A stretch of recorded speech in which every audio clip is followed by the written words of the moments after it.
Blag Dahlia, wow, great to have you on Living on Music, man.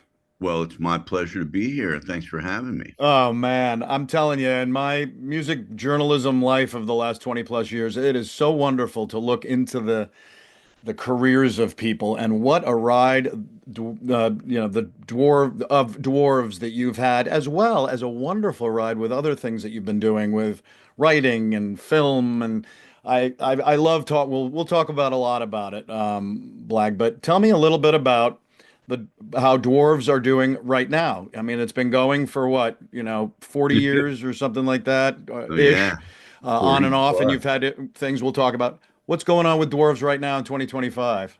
Well, we're getting pretty nostalgic right now because there's this release of a record called Sunshine, Lollipops, and Rainbows for Record Right. Store Day, and Oh, it's sort of a update of our classic Blood, Guts, and Pussy record from right, 1990. So right, yeah, it's 35 years on. We found some interesting tapes from that period, and we found a tape of us playing live in the studio with no overdubs, just us, like what we sounded like, wow, or we had recorded that record. right, So that was really fun to like get a gander at the band circa 1989. And then right. once I went back and mixed that stuff with my friend Andy Carpenter, we figured out, wow, there's still a lot of great photographs from Blood Guts. There's an iconic cover there that Right. gets picked for, best, transgressive album cover or whatever it is. So we went back to the photographer, Michael Levine, and we got a bunch of shots from that. And then we went back to the guy who'd done the live shots, Charles Peterson, got a bunch of shots from there.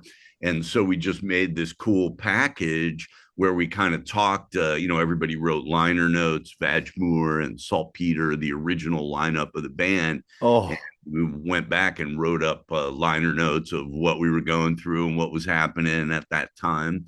And so it kind of, brings the Blood, Guts, and Pussy thing back around. That was a very minimalistic album. And so right, sort of a maximum package, surrounding these unearthed recordings. So that was kind of the nostalgic part. But then right. the kind of modern part is that, we just recorded a record last year and we're overdubbing on it. And that's got Nick Oliveri, Rex Everything is has been Oh, playing with me for many years, and yeah, Fresh Prince of Darkness, and our drummer Snoop Hawk, who's got a great rock and roll story. He is a young guy that plays in a thrash band from Arizona called oh, Get a Grip. But we met him when he was 12 years old. He got up oh, on stage at Punk Rock Bowling and sang along to our stuff. And it was just this incredible moment where this kid knew all of our material, even though he was 12 years old. I had him sing like three tunes, and so we always kept in touch with him and we're friends with him. And years later he came back in and turned out he was a great drummer, so now he's drumming with us. So it was sort oh. of one of these rock and roll stories that comes back around now. We've known this guy half of his life. He's only in his mid-20s now, so it's been Oh wow, that's fabulous. I love that story. I love that stuff. It's amazing because you guys, when we'll talk a little bit about how the sound and how the presence and the feeling of this band began in the '80s when you started it. But I've read it. It's been described as kind of one of the last true bastions of punk rock ideology. In contemporary music, you guys still feel as you're in this stage in your lives with playing that in wild genre that you guys began and played for many years, and you told a little bit about just now how it's gone in interesting ways. What is the feeling of that? Well, yeah, you got to stay hungry. Even when you get old and fat, you got to stay hungry, and that's what part of what rock and roll is about to me. I always think about what the hip hop guys say, is like you're only funky as your last joint, So Right. I hate old bands that sit around talking about how cool the 80s were. Like, yeah, we were great then, and we were great in the 90s, great in the 2000s, and we keep doing it. And I think you just got to hold yourself to that standard of like, okay, are we making not just are we making something acceptable or that sounds like what we already did, but are we great? Are we moving forward? Are we Right. doing stuff? And so I think if you can keep doing that, you're a lucky band. Absolutely. Yeah. And you have the current members we chatted about pre-show, which is you with your amazing name. And we'll talk a little bit about how you got that Flag the name Ripper. from Paul Cafaro to Blag. I That's love that. right. But you have Rex Everything. Now, who is Rex Everything? So Rex, that's Nick Oliveri. He played with a lot of great bands, Caius and Queens of Oh, Queens of the Trust Fund, and oh, various groups, and Fresh Prince of Darkness playing guitar, and then our drummer Snoopak. I told you about him. So right. Was he how long did Rex has Rex been with Dwarves? since 1992 when he Oh, first got thrown out of Caius, but he's sort of come in and out various times. I mean, that's kind of a story with the Dwarves. It's like nobody ever really leaves. It's kind of the Hotel California, but people come and go, and it's more like a posse. I right. consider us like the Wu-Tang Clan of punk rock. It's just a large collective of different Right. people that come in and help me do this stuff, and some of them are big stars, guys like Josh Freese or Nick Oliveri, and then others are just guys that are friends of mine that I discovered or that were out there doing stuff, So Sure. Oh, that's fabulous. The Fresh Prince of Darkness. Who is he in well, AKA? he played with bands like New York Loose and Oh, fun. Moto Christ and stuff like that. And he was more like a real Keith Richards-y kind of straightforward Right. player, but really had great punk rock chops as well and heavy metal. And so, Right. and that's a lot of these guys in the band are sort of metal fans now, and they've sort of turned the music somewhat in that direction, which I think is fun because if you Right. left it up to me, everything would be kind of Ramones. So I like to bring other people in so that they can change the flavor of the band, and it gives me other things to sing with instead of I find a lot of bands would just kind of repeat themselves a lot, and I don't like to constantly repeat things exactly, like I like Sure. to change it up. So yeah, I count on these other I count on the Dwarves guys to kind of keep it fresh, and everybody writes songs, and Wow. with a lot of bands like this that one guy, me, has been doing for a long time, then they kind of want to run everything. But I'm more like I consider myself more like a director, really, than a producer. Like I just cast stuff and then I Right. let people do what they're doing. Perfect. Sure. Absolutely. It's a great spot to be in, and you know what you want to do, and look at what you've been doing for the last decades. You're Last cranking eight you're cranking years. Yeah. along. I've asked everybody when I started living on music on Zoom. I had been on the phone and doing phone interviews and then writing articles about my interviews with people. I wanted to get close with people when that thing hit in 2020. How did Blag deal with that pandemic stuff? I know you came out of it 2022. Well, you can talk a little bit about introducing Ralph Champagne, which is the Outlaw Country album that you released. But talk a little bit about how you dealt with the pandemic, and then coming out of it, you had Champagne, and also 2023. I guess you had concept album from Dwarves and Keep It Real in Right. Yeah. 2024. So you had things cranking a little bit. Yeah, I got very creative during the pandemic. I There you was go.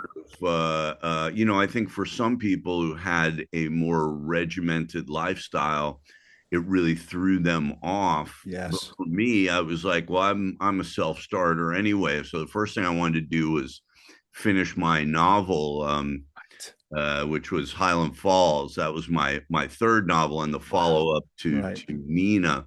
And so I was sitting in the house and I was working on that. And then before the pandemic, I must have had a vision because in January of 2020, I went into the studio with my friend and producer Andy Carpenter, and I said, you know, I have a bunch of songs that just don't work with the Dwarves, but I know these are good songs, and I kind of feel pregnant with them, you know. Right. But went in there and sort of demoed 25 songs Oh, where I just played man. guitar and sang. And then I kind of forgot about that for a few months with all the pandemic craziness. And then I thought, you know, since people can't get together and musicians can't get together, this must have I must have had a premonition, you know. So it was just Oh, me and Andy, and we started working on this record. And yeah, I mean, the Ralph Champagne. I mean, I think where the Dwarves went over the last 20, 25 years was into this sort of extreme genre jumping, where all our records kind of come off, especially like Concept Album that came out right. 2003, where it was like just every different genre. I just sort of saw it like the White Album by the Beatles or something. Right. Like, Perfect. you know, here's some metal, here's some pop punk, here's some garage rock, here's Wow. some rockabilly, here's like, and the Dwarves are sort of have kind of been doing that for a long time, sort of Oh, really? starting with the Dwarves Must Die record in 2005, where it was like, well, Oh, okay. here's So that every became a different smorgasbord of genre. music. Yeah, it was like sort of here's Nice. every different hard genre, and we just kind of mix them up. So then with Ralph Wow. Champagne, it was the same thing, but with the softer Americana genres, country and novelty songs and lounge music and Right.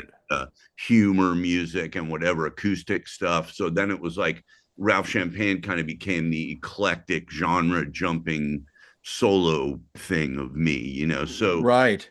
So I really spent the pandemic working on that and that, and then when that period was over and I had this album, you know, I was talking to the Dwarves and everybody had like 5 or 6 songs. So by 2022, early, we went, or maybe it was 20, yeah, maybe it was 2021 or 2022. We got into the studio and just made this avalanche of songs, you know, with Josh Freese playing drums. And then by then, Snoop Hawk was in the band. So he played on stuff. And it was Wow. like, you know, again, this genre busting thing. So out of the pandemic, I really did a tremendous amount of work. And then I hit the wall and went crazy like everybody else had during that year. You know, it was like, I think it took me a couple of years to lose my mind like everyone else had. Right. I lost mine too and You're right. stopped being productive at a certain point, you know, but I had a pretty good run there. Well, that's great to hear, Blag, because again, of the 100, 200 or more musicians I've interviewed just since the pandemic, 98% of them were dead on with music writing, keeping in touch with their bands as well as they could, obviously Zoom and things like that, but at least using it to create and using it to continue. And it sounds like obviously that's what you did. And it is, neat the Dwarves have continued to do it. I love that you've talked a little bit about how it's been now it's a kind of a cross section of really wild genres that you guys have played for a long time, away from kind of the steady one at the beginning. Let's talk a little bit about coming into music for you, and then how again how Dwarves developed. Chicago, born right in the mid '60s. What was for you as a young boy in Chicago? What was your musical influence as you were growing up and kind of getting it? Well, first of all, I can't claim Chicago. I claim Illinois because I come from the suburbs of Chicago. Perfect. And, you know, I always hated people that acted like they were from the big city when really they were just suburban, you know. Okay. So Right. I love Chicago. But whenever I go there, I stand up and say Highland Park is in the house, you know. Right. Right. But yeah, so my first influence would probably, you know, my parents were very It's musical in terms only of a like my dad paper loved like the Great moon American Songbook and sailing he over the collected sheet cardboard music. sea. By the, you know, by But the it time he gave wouldn't me the be collection, it had lately. 20,000 sheets in it. So I sort of grew up with all the Great American Songbook songs of the 20s, 30s, 40s. Oh, And then, you know, my mom like contemporary stuff like the Beatles or the Bee Gees or whatever, and then kind of folk music. right. So I got that. My brother was very eclectic. My older brother was a big jazz head, and he was a Oh, jazz DJ on the south side of Chicago, and playing very avant garde stuff. And Wow. so I kind of was brought up in a very eclectic music background. And, but really, when I discovered the Ramones, that was probably the most important thing for me musically because I was a big Frank Zappa fan and these different things. And, Nice. but I just couldn't do it. Right. And, the Ramones make it okay to just be dumb and sort of minimally talented and just knock it out and really, write a great song and be cool and have a cool setup. And instead of having to, like I think when I started, I really thought you had to be at this incredibly high musical level to R- even dare to do anything. Right. It was really punk rock that allowed me to be myself. And then what's been interesting about that is after starting very, well, we started kind of with 60s garage and stuff like that, but then we got very minimal punk by the time it got to Blood, Guts, and Pussy. And that's sort of what the band Right. is known for, very minimal punk.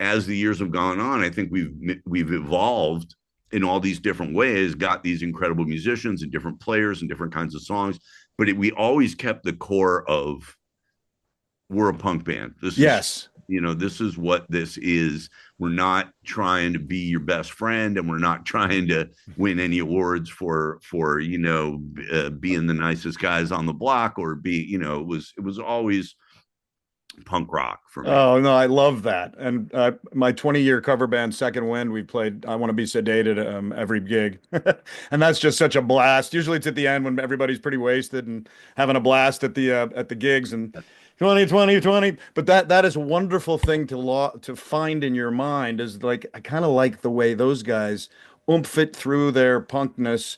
You became well, you were attending Highland Park High School, which is in suburban Chicago, Highland Yeah, Park.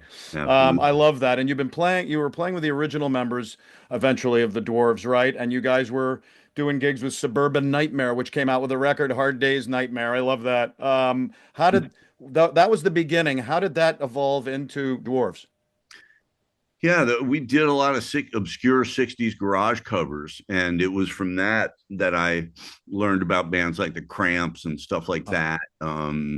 And, my big influence was like 60s garage and rockabilly and stuff like that. But, as we were out there playing, we would try and play with those kind of bands. And they were all like, do you have the right Vox guitar? And do you have the perfect Beetle boots on and shit? And we're just like, we were always getting in a fight or having perfect. a problem or having something go crazy or having something blow up or having some chick freak out, and Oh God. at one point we just turned around and it was like we're not really like these 60s guys, like we're a punk band, and like that, we like we didn't even try to be a punk band, we just were one. Right. Well, Suburban Nightmare, I was reading, said that you compared to the Sonics, so pretty early on, and part of what the Paisley underground scene was, and also a garage punk band. So that's kind of where things kicked in. I guess there's an era of the Dwarves captured on a collection. I think it's called Lick It. Yeah, And I love that the psychedelic years right. of the mid '80s. But you had Hard Day's Nightmare. When the songwriting and things that were beginning in with you and with the rest of them, was it a shared thing? Were you doing the central amount of it, or how? Where? Yeah, I mean, my right hand man was always Saltpeter. Okay. He was sort of the guy who actually had talent and could actually figure out songs, knew how things went, and could actually play the bass and Oh, and sweet. sing and do things. So he was kind of the musical center of it, and I was more like the ringleader. Nice. And Yes. then, over a really short period, it kind of morphed into this version of a punk band Yeah. that made the blood guts stuff, and we I'll say it did, my friend. I mean, your yeah, debut album, Horror Stories, right? Comes out. You guys are still getting your pretty thing together. 60s, and Okay. it took a little while for us to find our footing, but Oh, okay. once we made it up to Seattle, I mean, that was the other thing, coming from Illinois, it was always an idea of leaving Illinois, like, well, we can't get stuck here, we got to go. Right. So we moved to California, and we're out in San Francisco. And then we get to San Francisco, and it's like all these bands are like, hey, we don't even like LA, man. Like we can play on a Tuesday and like 400 of our friends, Right. man, whatever. We're like, fuck Ah, that. that really, screw that. Right. So we, Well, we, we went to LA, we went everywhere, and we sure. went to Seattle. And we happened to go to Seattle as that scene was beginning. And so the town kind of embraced us, and we were sort of the token punk band of Oh, that grunge what era, what year was that? Ish. 1989. So that And was so around they, that. Well, yeah, so yeah. they invited us to play for a singles club 7 inch, and we went in there with a guy named Jack Endino who became, recorded Nirvana and those Oh, groups. And he said, and nobody knew who Nirvana was at this point, and Mudhoney was sort of had a people knew, and we went in to record a single for a local label there, and then they um we were supposed to do 2 songs, and we did 14. oh, And that's what this Sunshine, Lollipops, and Rainbows record is. It's like we went back and mixed that.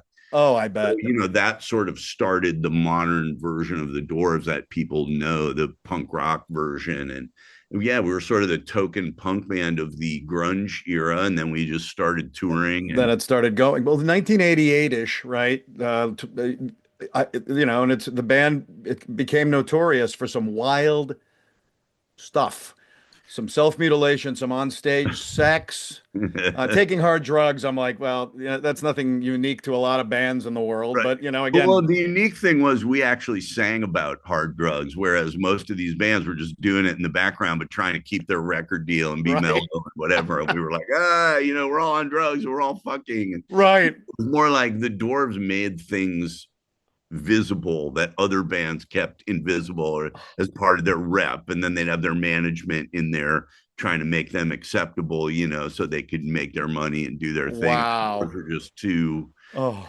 couldn't really be tamed in that way. Oh, that's wild. I mean, it's the live shows at those early days. Some of them were what, 15 minutes sometimes because you guys were getting injured by people in the place. I mean, Yeah, I mean, things that's would just wild. fall apart, like and sometimes we would injure ourselves. I mean, our guitar player, who cannot be named, was just very, he'd just sort of be spazzing out, freaking out. He had a mask on, he couldn't really see what was happening, and he would just, like the first time we went to CBGB's, I took acid, and I didn't realize there were tables there, so I just jumped into the crowd and Oh, smashed head first into a table, and nobody really knew what was going on, and they shut us down after 4 or 5 minutes there, but it became a very notorious show, and we got banned from CBGB, and it was just, yeah, there was a lot of youthful energy with the Dwarves, and like we weren't fighters in the sense of like, tough guys that yes, went to have a fight. It was more right. like we just were ready to explode all the time. Did everybody abstain a little bit in that band, or did anybody go over the top with their drug use? Yeah, it was Saltpeter was always, we called him the safety bee. He was the safe guy. The rest of us Oh, kind of lost our shit. But I there were guys in the band that wound up having problems with coke and dope and various things. I was always just a pothead. I mean, give me some reefer and a pint of ice cream, and I'm happy, But sure, the imagery of the band and the idea of the band was always much more extreme than that. sure, So sure. Yeah, I love that. That's I don't know. Just sounds very music, punk rock music, guys, and it sounds wonderful. I can't wait to continue to learn more about you. 88 again, it talked about a little bit about evolving beyond the early garage roots as you were talking about. You had a 9 minute long EP, Toolin' for a Warm Tea Bag. that's Who right. came up with that name? That was saltpeter. Too for a warm tea. bizarre thing that gay guys did where they would blow each other with piss in their mouth or something. It was a very odd thing.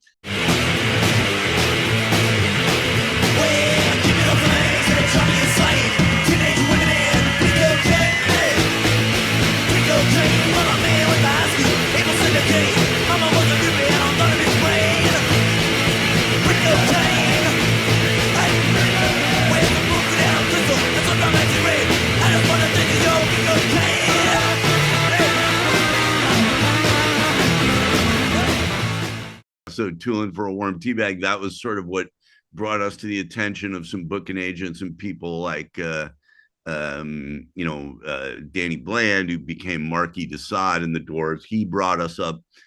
The girls from L7 had told him about us, and then he brought us up there to play our first show, which was with a band called Gwar at a festival where, Gwar headline one night, Mudhoney one night, Nirvana one night. Wow. Yeah, So Gwar. I remember that Gwar. was sort of the famous festival that sort of put Seattle on the map a little bit. And right. We were kind of there early. So we, and that's what I would say to young bands is like, don't get stuck anywhere. Just tour, travel around, see where, get in where you fit in kind of thing. Great sensibility. Yeah, it's a good thought process for bands that are starting to just go around, do some stuff. The 90s hit, you dropped, as you talked about a little bit earlier, the kind of the psychedelic sensibilities and morphed into hardcore punk. Blood, Guts, and Pussy was released. One of my favorite album titles I've ever heard. Yeah. Followed up by 91 was the EP Lucifer's Crank, right? So it continued. Things were not slow for Dwarves. I mean, what did that feel like? I mean, you're churning out records. Yeah, I mean, it was a mixed blessing. I remember sitting there with the people from the record label who wound up spawning Nirvana, and they were, it was like marveling, like, oh, we love you guys. We don't have to do anything for you. You just do it yourself. And I'm thinking, oh, great. So while you're sitting there with Nirvana, like naming them and helping them and coming up with their imagery and doing all this stuff while he kind of lurches around on dope and writes of shit like, I have to do everything in my group, but you're not helping me at all, Right. We love you guys. You don't ask for anything or do anything, it was just like, yeah, shit. So classic. Oh, that's, it would have been nice to get a little bit of help here and there, but we didn't really look at it that way. We just did our thing and hoped a lot. And then, when that little era ended and they got rid of us, we came back really in more of the form we should have had all along, which was as bands like Green Day became ascendant, like the grunge bands.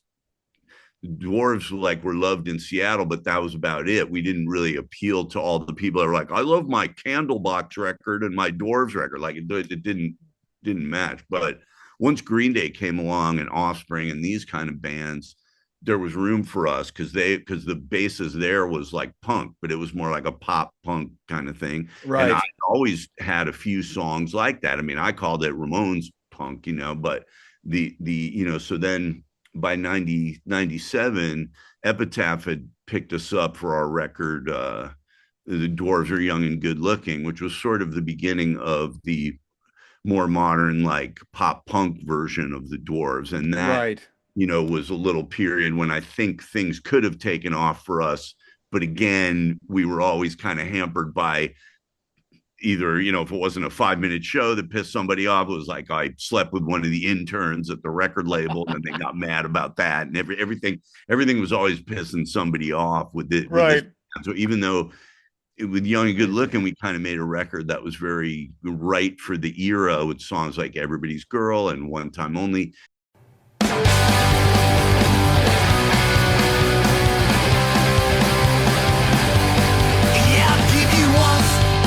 One time only to biblically know me in back of my go-kart.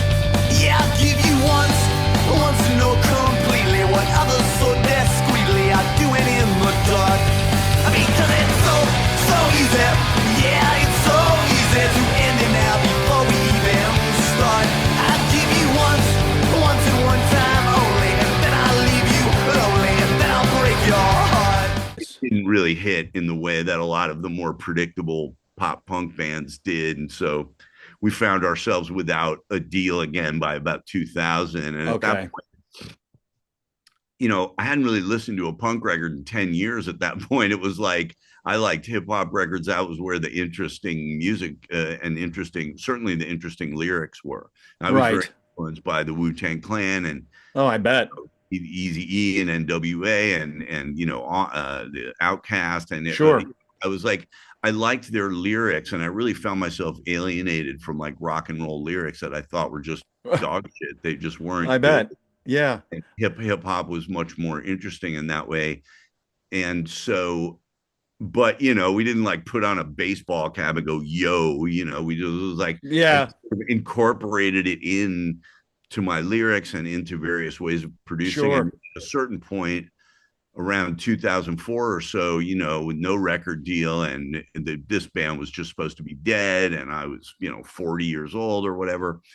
I, we created a record called The Dwarves Must Die, which was supposed to be the last Dwarves record, but it was this very sprawling genre hopping thing. I managed to get like some San Francisco hyphy guy on there, San Quinn, while at the same time getting my friend Dexter from the Yeah. Offspring on Offspring. there, at the Yeah. same time getting the guys from Urge Overkill, who were sort of from the grunge era. It was this pastiche of every different genre of things. And at that point, I kind of saw a vision and I was like, you know what?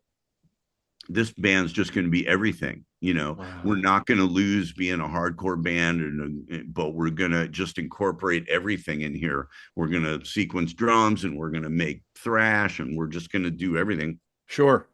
And that's kind of where we've been for the last Uh, 20 years or so. that's wonderful. And looking back a little bit in the 90s, that was no small decade for you. You cranked on a bunch of levels. First, though, in 93, there was a press release released about he who cannot be named, about him being stabbed to death in Philadelphia. And what was the mindset of doing that? Because that ended up getting you guys off the label. Yeah. Really, our record deal was done with them. I mean, there's a lot Okay. of hype around that, but they never actually got a chance to drop us. They just didn't give us another contract. But Oh, good. but they also kind of buried our record. And yeah, that I don't even dignify that label with a conversation because I just think Oh, they're good. assholes. But I finally got all my records back Oh, good. Well, I'm years glad. ago. I'm glad he who cannot be named didn't get killed. At least in Yeah. that Well, at that point. he metaphorically got killed. He had a tendency to come in and out of the band for various reasons, having to do Right. Right. personal and chemical issues. So he would sort of come and Oh, go. and wow. and but he was a great player and a Oh, I great love that. performer and a really visually kind of the centerpiece of the group and a really sort of unsung hero of rock and roll. I mean, I'm a huge Nice. fan of his, Oh, but great. he the death thing yeah, caused a big stir and it lost us a lot of friends because people liked him and thought he was dead. And there Oh, was a whole yeah, that was an interesting period of time when really like sometimes your band gets forgotten for a while, but sometimes you just get buried. Like you're really not supposed to come back. And this right. that point when you're really not supposed to come back. But that was right when, like I say, those bands like Green Day and stuff came up, and I saw an opportunity. I was like, I know how to do this kind of music. Right. And so, it sort of introduced the Dwarves doing background vocals, which we'd never done, Right. and introducing harmonies that we'd never done, and having a production style that was more ear friendly, which we'd never done. And so, after Sure. a while, and that was also the period when I met Eric Valentine, which turned out to be very important to me. And he Good. went on to be a huge producer and did stuff like Smash Mouth and Third Eye Blind and these different records, but he was making Dwarves records at the same time. It was always my Oh, I love that. Yeah. and in fact, right now he's mastering my new Ralph Champagne record. So I always, I always had a huge respect for Eric because it was the first time I ever sat down with somebody and I was like, this dude's like Mozart. Like there's something here with this guy where he knows things musically that other people don't. And he knows things sonically that other people don't. And yeah, I'm gonna try and figure out how to really produce a record. Oh, This guy, fantastic. I love that. Yeah, that's great. You really built, you continued to build across a bunch of genres and things and different things. You did there was a 13 song or around 13 song bluegrass album called Blackgrass. Was That's that right. where was that from your prospect? Well, again, I guess it was me sort of playing around with this genre jumping at an early point. It's always funny because the dwarves would always get places a couple years before everybody else. So we were doing 60s comeback stuff, and then nobody really noticed. And then a few years later, you got bands like the Hives and the White Stripes. It was like, oh, this is a Right. genre. And it was always that we'd always kind of get places too early. So I got really hot on bluegrass music at a certain point, and I made this solo record. And then, 3, 4 years later, Oh Brother, Where Art Thou came out, and everybody was talking about bluegrass and everything was bluegrass. By then, my record was over. So, yeah, that was always a thing, kind of getting places too soon or too late and just kind of never being there at the right Yeah, time.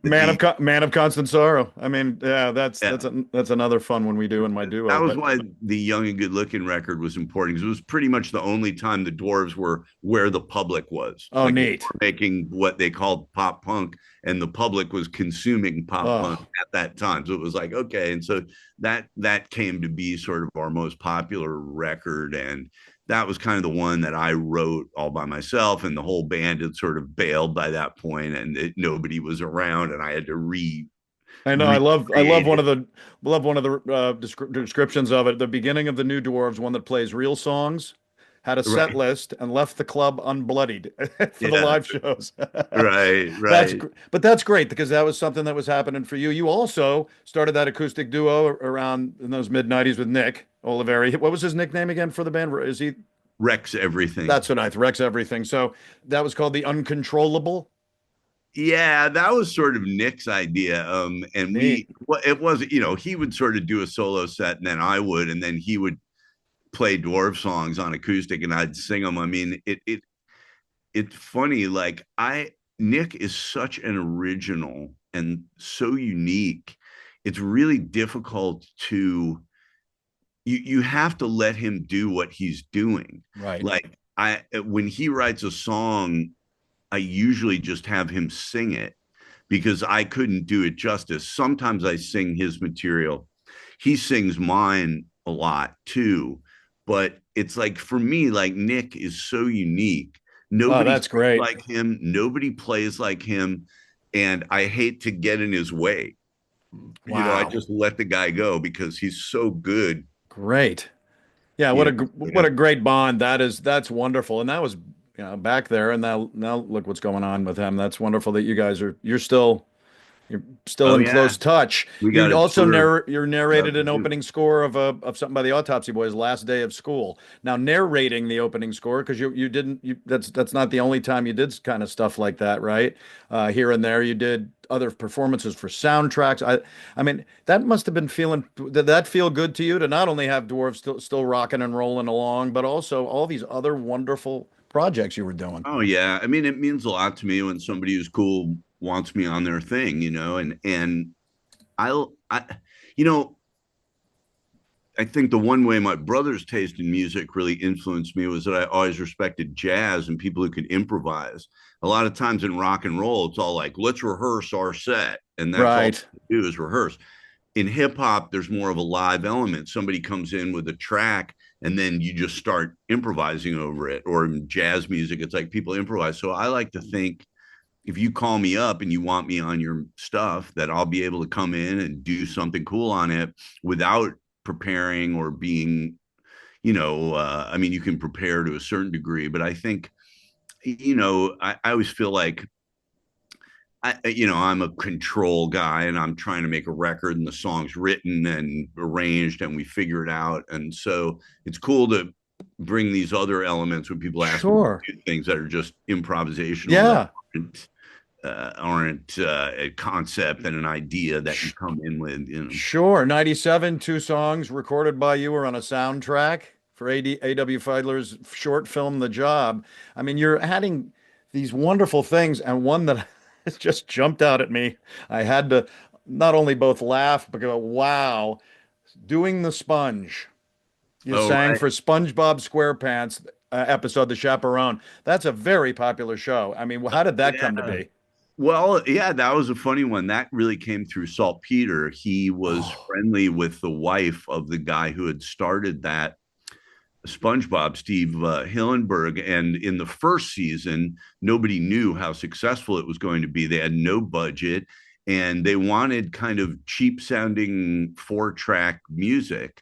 And oh, Saltpeter was great at making that. And they said, well, can you do something kind of like the Cramps, the Crusher, where you make up a song that's a dance um, for SpongeBob. And so oh, he came up with Do the Sponge, and they wanted somebody that sounded like the guy from the Cramps. It was like, okay, I can do that.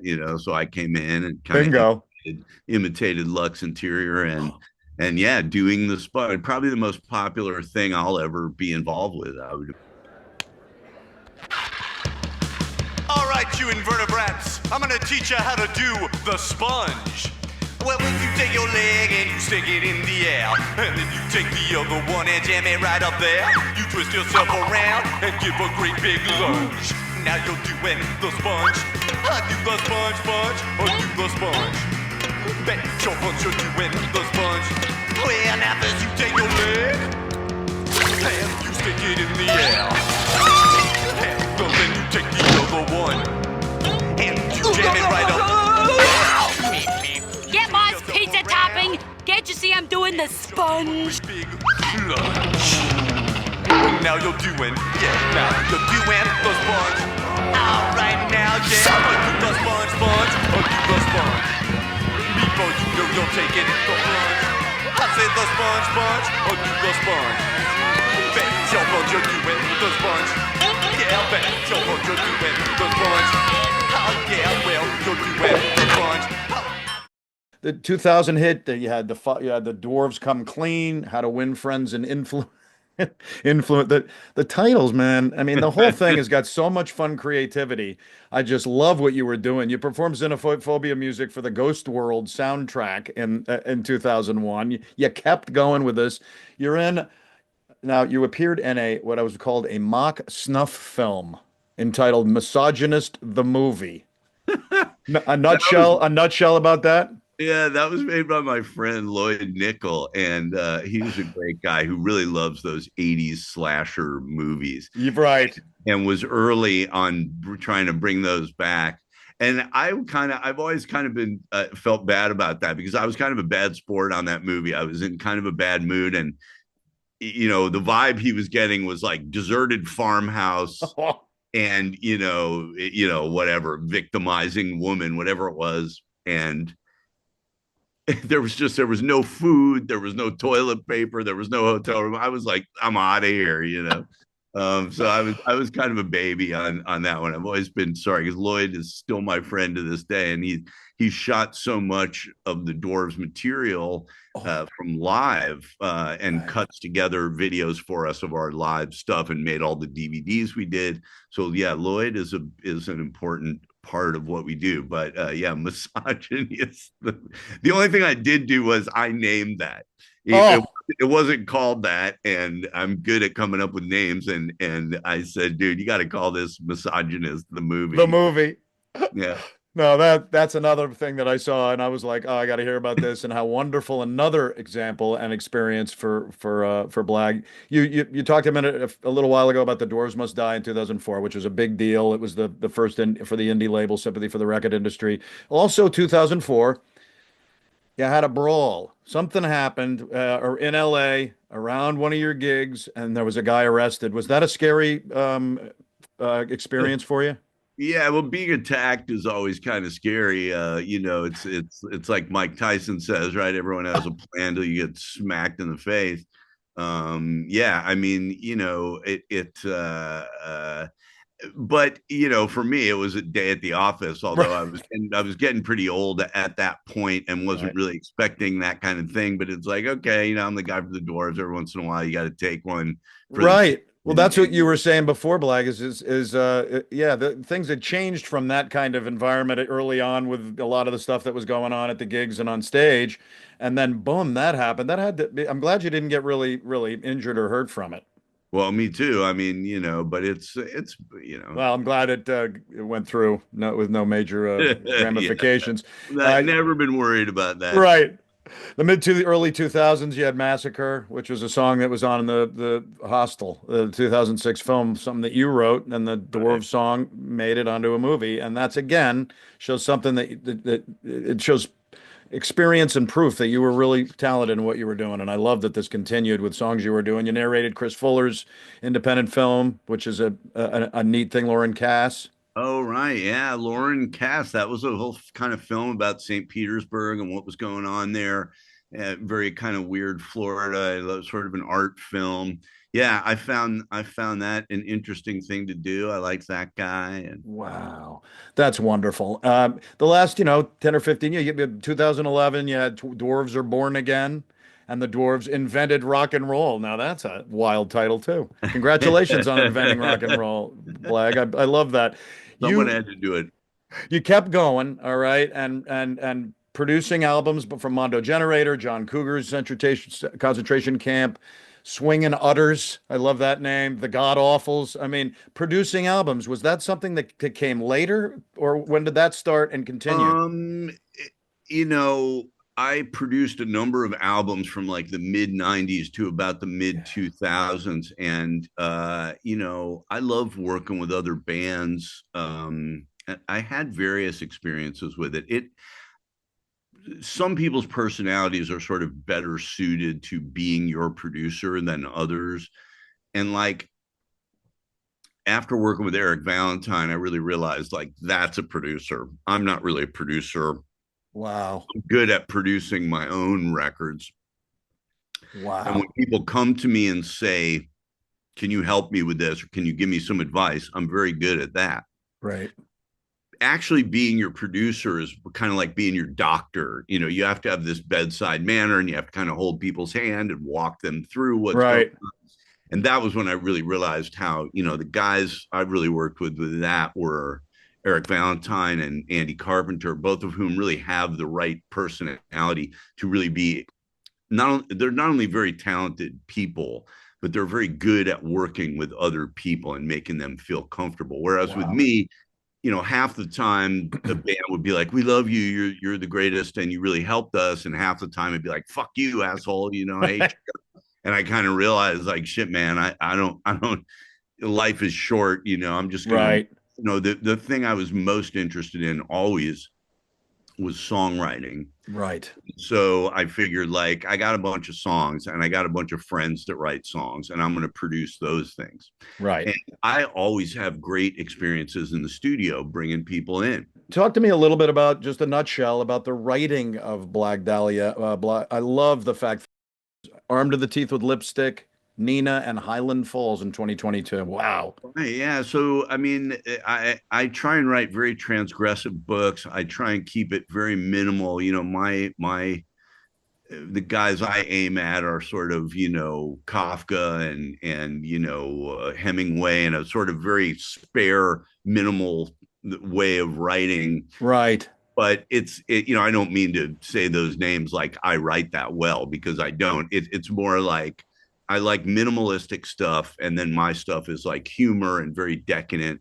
So I wrote Wow. it's really the middle book, Nina, where my style kind of starts, and that's just about a very decadent young woman who has all these sexual adventures. I thought it would be funny to kind of switch roles. I've Sure. I've been accused of being, misogynistic, and I said, well, okay, what if I put myself in a woman's frame of mind? And so then Highland Falls was kind of based on my town in Illinois where I grew up, Highland Park, and then I sort of base it, have a female character and try and plumb the depths of that a little bit, and get some Wow.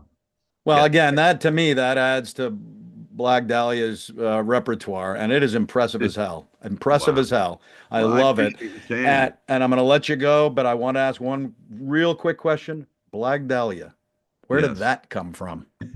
Well, the Black Dahlia was a famous murder. Oh, And so that's where that full name comes from. But actually, when we were young and I we were at some I was looking for a funny name. We were at some punk squat house, and somebody had spray painted on the wall "Black Jesus," and it was like right where I was gonna sleep.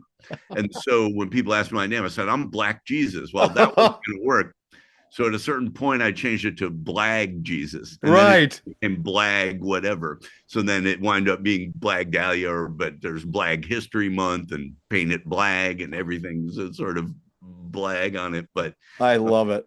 I love that. now And there's Blag the Ripper, Gentleman Blag, right? Julius Caesar, Kip Senior Casper, High, yeah, yeah. Dominator. There you go. There's all kinds of funny names, but really the one to look at now is Ralph Champagne, which is I a name bet. I stole from Josh Freese. But that's sort of my old guy character who's like the sort of dissolute playboy guy. And that's where I got into sort of, outlaw country and lounge kind of music and kind of, so there's, I got a Christmas record coming out where I sing the Grinch song, and there's Oh, going to be some cool stuff happening with that this year with Ralph Champagne. So look out for that. oh, I'll be following you, my friend, after talking to you because this is wild, and I want to thank you. You've got a wonderful bunch of gigs coming up, right? Oceanside, Costa Mesa, L.A., Santa Cruz, right there in San Fran. You got Reno. I mean, it sounds like Dwarves, are able to again go out and create some music that people like. Yeah, absolutely. Well, we're doing this tour with I Hate God, and I What? Hate God is a great kind of stoner metal band.